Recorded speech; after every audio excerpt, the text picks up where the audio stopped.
Hello, আসসালামু আলাইকুম সুপ্রিয় শিক্ষার্থী। ষান্মাসিক মূল্যায়ন 2024 গণিত সপ্তম শ্রেণী শিক্ষার্থীদের এই প্রশ্ন এবং উত্তরটা আমরা লিখে দিব। তো আমরা একেবারে ফুল উত্তরটা দিয়ে দিচ্ছি, তোমরা একটা ভিডিওর মধ্যে সব উত্তর পেয়ে যাবা। দেখো, তোমাদের কাজ একে ছিল সাশ্রয়ী হই সঞ্চয় করি। প্রথম ধাপে লেখা ছিল যে ধাপে ধাপে পরিকল্পনা করবা। এক নম্বর উত্তর হচ্ছে, দেখো, টেবিলের আকার ও খরচের নির্ধারণ। ধরো টেবিলটির দৈর্ঘ্য এবং প্রস্থ 36 ইঞ্চি হবে। একটি টেবিল তৈরি করে খরচ হবে 2000 টাকা। ঠিক আছে, এটা হচ্ছে এক নম্বরের উত্তর। তারপর দুই নম্বর হচ্ছে যেটা লিখবা, সে দেখো এটা কিন্তু কাজের একের উত্তর। তারপর কাজ দুইয়ের যেটা লিখবে যে প্রথম মাসে সঞ্চয়ের পরিমাণ কত। ধরো প্রথম মাসে সঞ্চয় করব 2 টাকা, প্রথম মাসে সঞ্চয় করব 2 টাকা, তাহলে সঞ্চয়ের হিসাব ছক করো। তাহলে দেখো মাস, তারপর দেবে সঞ্চয়ের পরিমাণ। তা প্রথম মাসে আমি যদি 2 টাকা ধরি, তা দ্বিতীয় মাসে হবে 2 গুণ 2 সমান 4 টাকা। তারপর তৃতীয় ধাপে তুমি ধরবা হচ্ছে 2 গুণ 2 গুণ 2, এটা হচ্ছে মানে 2 এর উপরে 3 পাওয়ার দিলেই হয়ে যাবে, এটা হচ্ছে 8 টাকা। তারপর চতুর্থ মাসে হচ্ছে 2 গুণ 2 গুণ 2 গুণ 2 সমান 16 টাকা। তারপর পঞ্চম মাসে হচ্ছে এভাবে 2 গুণ 2 গুণ, এভাবে হচ্ছে 5 বার 2 গুণ করলে আসবে হচ্ছে 32 টাকা। তারপর আবার যদি 6 বার গুণ করো তাহলে আসবে 64 টাকা। তারপর হচ্ছে আবার যদি গুণ করো তাহলে আসবে হচ্ছে 128 টাকা। তারপর আবার 2 2 2 করে যদি গুণ করো তাহলে আসবে হচ্ছে 256 টাকা। তা তোমরা এভাবেই কাজটা করে ফেলবা। তারপর দেখো এক নম্বর কি বলছে যে সঞ্চয়ের হিসাব ছক আকারে লিখে, যেটা আমরা উপরে লিখে দিয়েছি, এটাই হচ্ছে তোমার উত্তর। তারপরে দেখো 2 নম্বর কি বলছে যে সংখ্যাগুলো কি ছকের মাধ্যমে সূচকাকারে প্রকাশ করা যাবে, ব্যাখ্যা দাও। তারপরে আমরা হ্যাঁ যাবে, তাহলে এর উত্তরটা দিয়ে দিই। হ্যাঁ, সংখ্যাগুলো সূচকাকারে প্রকাশ করা যাবে। প্রথম মাসে সঞ্চয়ের পরিমাণ ছিল এ হলে, দেখো আমি এ ধরছি যে এ হলে দ্বিতীয় মাসে হবে এ স্কোয়ার, তৃতীয় মাসে হবে হচ্ছে এ কিউব, এবং এভাবে ধাপে ধাপে এ 4 পর্যন্ত পৌঁছাবে। এখানে এন হলো মাসের সংখ্যা এবং এ হলো প্রথম মাসে সঞ্চয়ের পরিমাণ। তো আমরা আসলে বুঝতে পারছি যে তুমি প্রথম যে মাসটা আছে সেটা ধরবা কি, মানে তোমার এভাবে মানে তুমি তৃতীয় ধাপ পর্যন্ত দেখাইবা যে এর উপরে 3 আছে, এভাবে ধাপে এর উপরে এন পর্যন্ত পৌঁছাবে। এখানে এন হলো মাসের সংখ্যা এবং এ হলো প্রথম মাসের সঞ্চয়ের পরিমাণ। তারপর আমরা চলে যাই 3 নম্বরে, পঞ্চম মাসে তোমার সঞ্চয়ের পরিমাণ কত টাকা হবে। তো প্রথম মাসে সঞ্চয় করছিলাম কত, আমরা 2 টাকা, তাহলে পঞ্চম মাসে সঞ্চয়ের পরিমাণ হবে 2 পাওয়ার 5 সমান 32 টাকা। শেষ, একবারে সহজ উত্তর। পর আমরা চলে আসি 4 নম্বরে, তোমার পরিকল্পনা অনুযায়ী টেবিলটি তৈরি করতে কত মাস সঞ্চয় করার প্রয়োজন হবে। তো টেবিলের খরচ 2000 টাকা। সঞ্চয়ের প্রথম মাসে 2 টাকা সঞ্চয় করলে ধারাবাহিকভাবে কত মাসে সঞ্চয় করতে হবে তা বের করার জন্য আমরা নিচের হিসাব করব। তাহলে আমি হিসাবটা করে দিই নেই, দেখো কি হবে।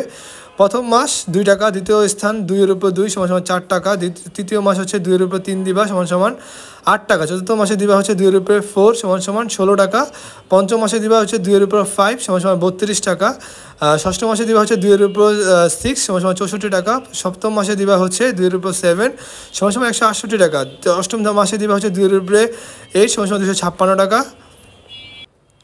তারপর দেখো নবম মাসে দিবা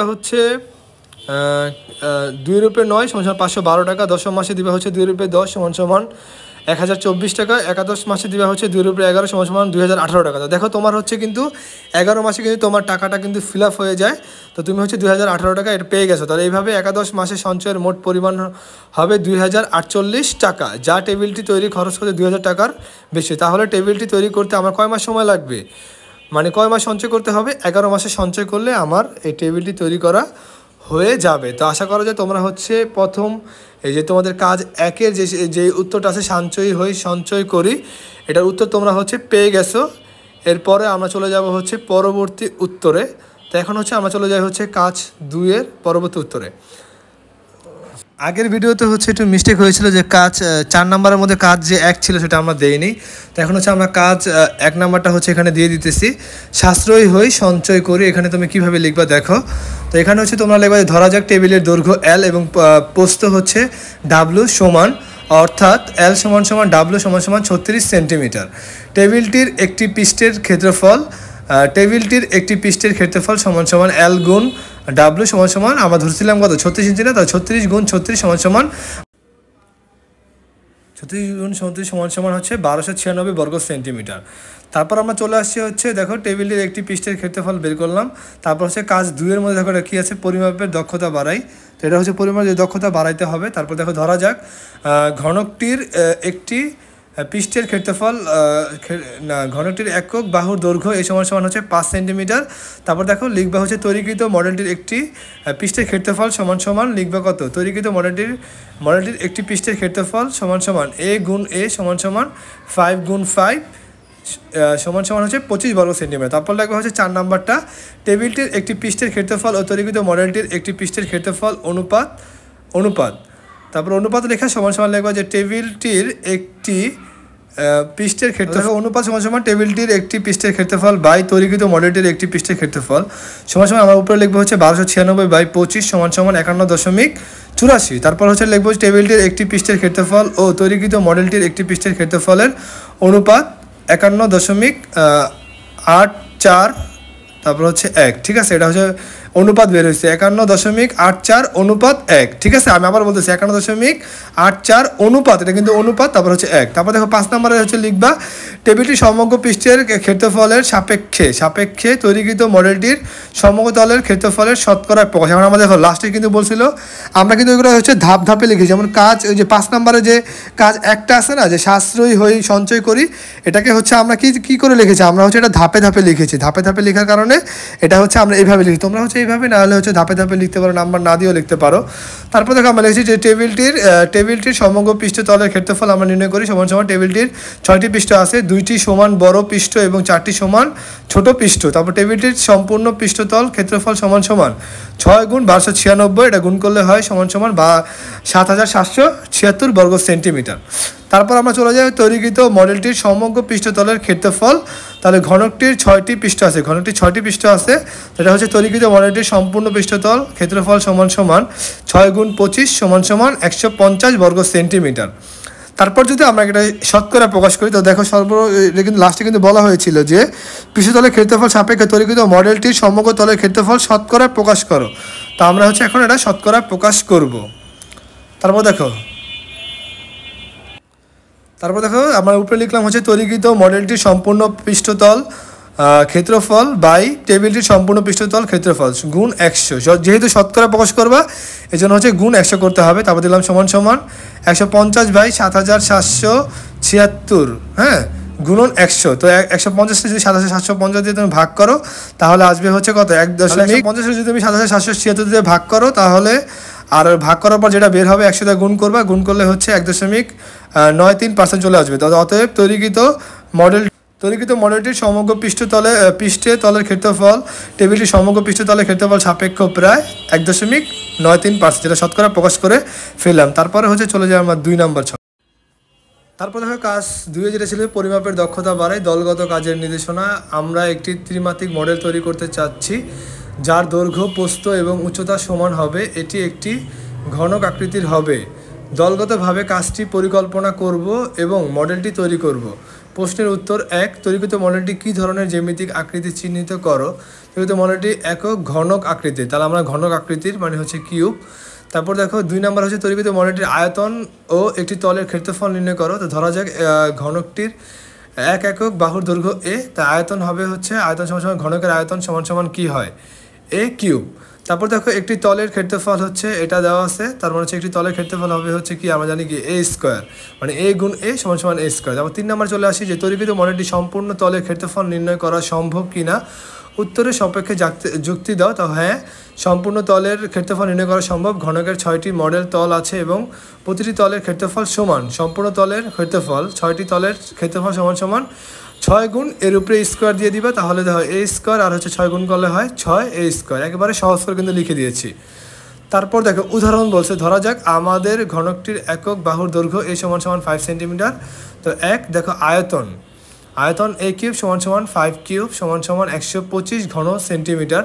2 নম্বর দেখো একটি তলের ক্ষেত্রফল a স্কোয়ার সমান সমান 5 স্কোয়ার সমান সমান 25 কত 25 বর্গ সেন্টিমিটার। তারপর 3 নম্বরে হচ্ছে এভাবে লিখবা যে সম্পূর্ণ তলের ক্ষেত্রফল 6, তারপরে হলো a স্কোয়ার দিয়ে দিবা এখানে সমান সমান 6 গুণ a স্কোয়ারের মান আমরা কত পেয়েছিলাম, a স্কোয়ারের মান পেয়েছিলাম আমরা 25। তো এখানে হচ্ছে 25টা লিখে দিবা সমান সমান 150 বর্গ সেন্টিমিটার। তাহলে এভাবে আমরা ঘনক আকৃতির মডেলের আয়তন ও তলের ক্ষেত্রফল নির্ণয় করতে পারি। তাহলে আমরা আশা করি বুঝতে পেরেছি কাজের 2 যেটা ছিল যে পরিমাপে দক্ষতা বাড়ায় এবং হচ্ছে অঙ্কটা করে, তা সেটা হচ্ছে উত্তর আমরা পেয়ে গেলাম। তারপর দেখো আমরা চলে আসি যে কাজ 3 গাণিতিক সূত্র যাচাই করে দেখি। একক কাজ 1-এর নির্দেশনা দেখো। আমরা দলগতভাবে তৈরিকৃত মডেলটির একটি পৃষ্ঠের সমান কাগজ কেটে নেব। এরপর লটারির মাধ্যমে প্রাপ্ত যে কোনো একটি সূত্র বেছে নিয়ে উক্ত কাগজটিতে রং করে একটি মডেল তৈরির মাধ্যমে সূত্রটি প্রমাণ করব। ধরা যাক আমরা সূত্র 1 বেছে নিয়েছি, আমরা 1 বেছে নিয়েছি। দেখো একে ছিল হচ্ছে a + b হোল স্কয়ার সমান a square plus 2ab plus b square. এখন মডেলটির একটি পৃষ্ঠের দৈর্ঘ্য a সমান দৈর্ঘ্য a এবং b ধরে আমরা কাগজের পৃষ্ঠায় এই সূত্রটি প্রমাণ করব। পদক্ষেপ 1 মডেলের একটি পৃষ্ঠের সমান কাগজ কাটা। ধরো মডেলটির একটি পৃষ্ঠের দৈর্ঘ্য আমরা ধরলাম a সমান কত 5 সেন্টিমিটার এবং b সমান 5 সেন্টিমিটার। আমরা 10 গুণ 10 সেন্টিমিটার একটি কাগজ কেটে নেব। 10 গুণ 10 একটি কাগজ কেটে নাও। তাও 2 নম্বরে দেখো লেখো কাগজের রং করে মডেল তৈরি করো। কাগজের রং করে মডেল তৈরি করতে হবে। কাগজটিকে এটা দেখো কিভাবে লিখবা, a + b into a + b, তাহলে কত হয় 10 গুণ 10 সেন্টি আকারে 4টি অংশে ভাগ করব। প্রথম অংশ হবে a স্কয়ার যা 5 সেন্টিমিটার, ঠিক আছে। দ্বিতীয় অংশ হবে b স্কয়ার সমান 5 সেন্টিমিটার, কারণ হচ্ছে আমরা a এবং b দুটাই 5 ধরেছিলাম। তারপর দেখো দুটি a b অংশ হবে 5 সেন্টিমিটার। তারপর দেখো 3 সূত্র প্রমাণ করতে বলছে। দেখো কাগজটিকে a এবং b দ্বারা ভাগ করে প্রতিটি অংশ রং করবে। এখন দেখো চিত্র আঁকা। চিত্র তুমি কিভাবে আঁকবা? চিত্র তুমি প্রথমে একটা বক্সের মধ্যে আঁকবা। বক্সের মধ্যে আঁকা মানে হচ্ছে সমান্তরের মধ্যে আঁকবা। তারপর এটাকে ভাগ করে দিবা। a স্কয়ার লিখবা প্রথমে, তারপর নিচে লিখবা হচ্ছে ab, আবার ওই পাশে লিখবে হচ্ছে ab আর নিচে লিখবে হচ্ছে b স্কয়ার, ঠিক আছে। তারপর দেখো আমরা চলে যাই যে এখন আমরা a + b হোল স্কয়ার সমান a square plus 2ab plus a square plus 2ab plus b square সমান প্রমাণ করতে পারি। তো আমরা হচ্ছে এটা প্রমাণ করে ফেলছি। তারপর দেখো সূত্রের প্রমাণ, আমরা সূত্রের প্রমাণ করি। তো প্রথম হচ্ছে আমরা চিত্র আঁকে প্রমাণ করছি, এখন হচ্ছে সূত্রে প্রমাণ করব। তো 1 নম্বরে দেখো কি বলছে, a + b হোল স্কয়ার সমান মোট ক্ষেত্রফল সমান কত? আমরা ধরছিলাম a কত ধরছিলাম 10, b ধরছিলাম কত, এটা 10 ধরছিলাম। তো 10 গুণ করলে কত হয় 100 বর্গ সেন্টিমিটার। শেষ, আমাদের উত্তর বের হয়ে গেছে। তারপর দেখো স্যার আমরা হচ্ছে পূরক অংশের ক্ষেত্রফল যোগ করলে, পূরক অংশের ক্ষেত্রফল যোগ করলে কত হয় দেখো সেটা দেখাই দিই। a স্কয়ার সমান 5 গুণ 5 সমান 25 বর্গ সেন্টিমিটার, b স্কয়ার সমান 5 গুণ 5 সমান 25 বর্গ সেন্টিমিটার। তারপর হচ্ছে দেখো ab সমান আমরা হচ্ছে এখানে পেয়ে গেছি 5 গুণ 5 সমান 5 এর উপরে স্কয়ার সমান 25, 25 সাথে 2 গুণ করলে হয়ে যায় হচ্ছে 50 বর্গ সেন্টিমিটার। তো এখানে দেখো তোমাদের গাণিতিক যে সূত্র যাচাই করতে বলছে সেটা আমরা আশা করি তোমরা হচ্ছে বুঝে গেছো। তো দেখো তোমাদের 3 নাম্বার যে কোশ্চেনটা ছিল সেটা হয়তো আমরা এখন করে দেবো, যে আমরা হচ্ছে 1 2 3 এবং 4 নাম্বার 3-এর মধ্যে দেখো এখানে আবার সূত্রের প্রয়োগ আছে 1 2। তো এটা হচ্ছে আমরা এখানে করে ফেলছি। এর পরবর্তীতে যেটা রয়েছে সেটা হচ্ছে এখন করব। তারপরে এইগুলো লেখা শেষ হয়ে গেলে তারপর দেখো আমরা হচ্ছে 3 নাম্বার যেটা আছে যে যোগ করতে হবে। তো আমরা যোগটা করে দিই। যোগফল কীভাবে করবা, a square plus 2ab plus b square সমান কত? a স্কয়ার মান পেয়েছে 25, 2ab এর মান পেয়েছে কত স্যার 50 প্লাস b স্কয়ার মান পেয়েছে 25 সমান কত সেন্টিমিটার হয় 100 বর্গ সেন্টিমিটার। তো এইভাবে আমরা দেখতে পাচ্ছি যে এইভাবে তোমরা দেখতে পাচ্ছ যে a স্কয়ার প্লাস b, এইভাবে দেখতে পাচ্ছি যে a + b হোল স্কয়ার সমান a square plus 2ab plus b square সমান প্রমাণিত। তো আশা করি তোমরা সবাই ভিডিওটা ভালো লেগেছে এবং তোমরা সব কিছু বুঝতে পেরেছো। তো এখানে তোমাদের দেখো কাজ 1 কাজ 2 এবং কাজ 3 আমরা হচ্ছে সবগুলো অঙ্কই হচ্ছে করে দিয়েছি। তারপর তোমাদের আর যে অঙ্কটা বাকি আছে, লাস্ট যে অঙ্কটা বাকি আছে সেটা হচ্ছে আমরা সর্বশেষ পর্বে দিয়ে দিচ্ছি। তো তোমরা হচ্ছে অঙ্কটা পাওয়ার জন্য চ্যানেলটি সাবস্ক্রাইব এবং হচ্ছে লাইক বাটন ক্লিক করে রেখো। আল্লাহ হাফেজ।